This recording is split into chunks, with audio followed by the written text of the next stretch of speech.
વડોદરા ભાજપના આંતરિક અસંતોષ પર સી.આર. પાટીલનું નિવેદન સામે આવ્યું છે. વાદ વિવાદમાંથી કાર્યકર્તાઓને બહાર આવવા પાટીલે અપીલ કરી.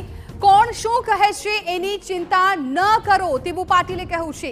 તમે માત્ર કામ પર ફોકસ કરો, જરૂર છે થોડું કામ કરવાની. આ નિવેદનો પાટીલ તરફથી સામે આવ્યા છે. મહત્વપૂર્ણ છે કે છેલ્લા ઘણા સમયથી વડોદરા ખૂબ ચર્ચામાં રહ્યું છે. ખાસ કરીને ભાજપના જે કાર્યકરોમાં અસંતોષ છે એ ખુલીને હવે બહાર આવી રહ્યો છે. ત્યારે આ જ મામલે હવે સી.આર. પાટીલે આ તમામને ટકોર કરી છે. તેમણે કહ્યું છે કે થોડી કામ કરવાની જરૂર છે. 10 લાખથી વધુ મતે જીતી શકાય એવી સ્થિતિ છે. જરૂર છે થોડું કામ કરવાનું. વાદ વિવાદમાંથી બહાર આવી જાઓ. કોણ શું કહે છે એની ચિંતા ના કરો. એમની માનસિકતા ઠીક નહીં હોય એટલા માટે કોઈ બોલી ગયા હશે એની પણ ચિંતા ના કરો. તમે તમારી માનસિકતા ઠીક રાખો. મોદી સાહેબને જીતાડવાના છે, 400 પાર લઈ જવાના છે, આટલું જ યાદ રાખો. બુથ પ્રમુખોને ગુજરાત ભાજપ અધ્યક્ષ સી.આર. પાટીલની સલાહ. તમારા બુથમાં પ્રદેશ અધ્યક્ષ રહેતા હોય તો એને પણ તમે કહો એમ કામ કરવું પડે.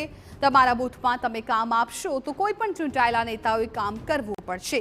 બુથમાં સાંસદ, ધારાસભ્ય અને કોર્પોરેટરને કામ આપજો તેવું પાટીલે કહ્યું. આમાંથી કોઈથી ડરતા નહીં. તમારું ન માને તો મને ફોન કરજો.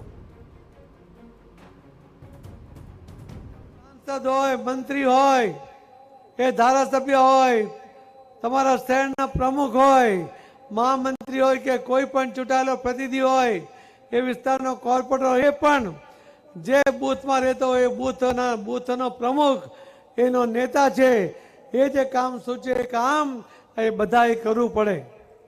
આ અધિકાર બૂથ પ્રમુખોને છે, એનો ઉપયોગ કરશો તમે? બધા જ કરશો ને? આમાંથી કોઈથી ડરતા નહીં. એ તમારો નહીં માને તો મને ફોન કરી દેજો.